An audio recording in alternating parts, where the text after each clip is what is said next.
A spiky armored shell that reminds you of a prehistoric fish, a splattering of tiny, beady eyes, a terrifying bloody mouth. Yep, as it turns out, the alternate character designs for Stranger Things Vecna are even more horrifying than the version that made the final cut. After a nearly 3-year hiatus, Stranger Things 4 came back better, longer, and most importantly, darker. This season, the Hawkins underdogs struggle with the horrors and complexities of depression, trauma, and isolation, which called for an equally complex and dark monster. To achieve this, they turned to the series' senior concept illustrator, Michael Mayer Jr., who gave us all the nightmare fuel known as Vecna. Before I kill you, I want you to watch.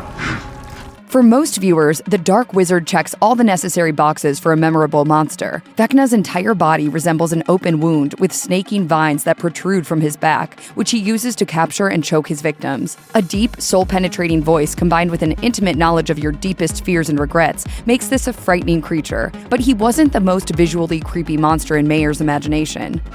I would like very much to show you where I am going.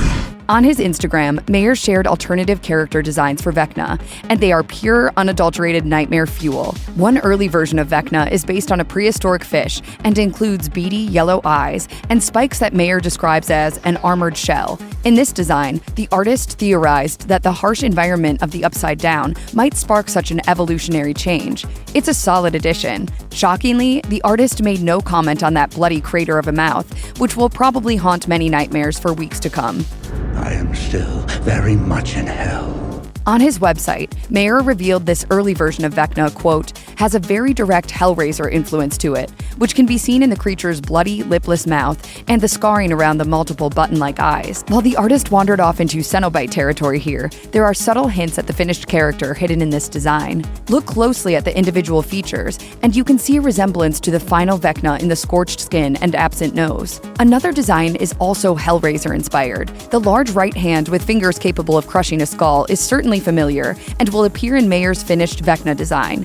This version has a network of what appear to be red veins all over his body, but Mayer revealed that they're actually scars where segments of skin have been sewn together over his emaciated body. If you look closely at the monster's nose, or lack thereof, you can see a flap of skin stretched over the empty space. Moving on to another design, it's unclear where Mayer was going with this one, but it looks more like a creepypasta creation than an early Vecna.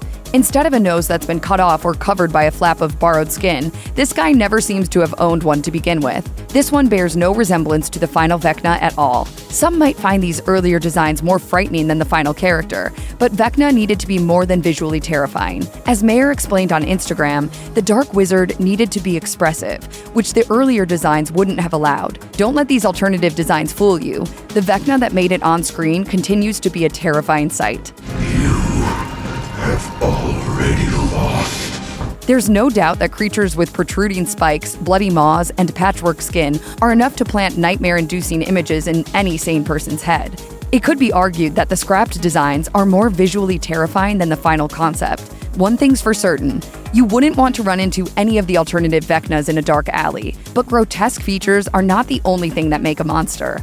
The creepiest thing about Vecna is not only his looks, but his ability to directly interact with 11 and her friends. Any of the creatures we've looked at in this video could stalk and kill our beloved Hawkins brood, but the majority of the earlier concepts didn't allow for human expression. In the end, the final Vecna needed to be able to sneer, glare, and smile while torturing children. That's far more horrifying than a creepy face or blood-covered mouth.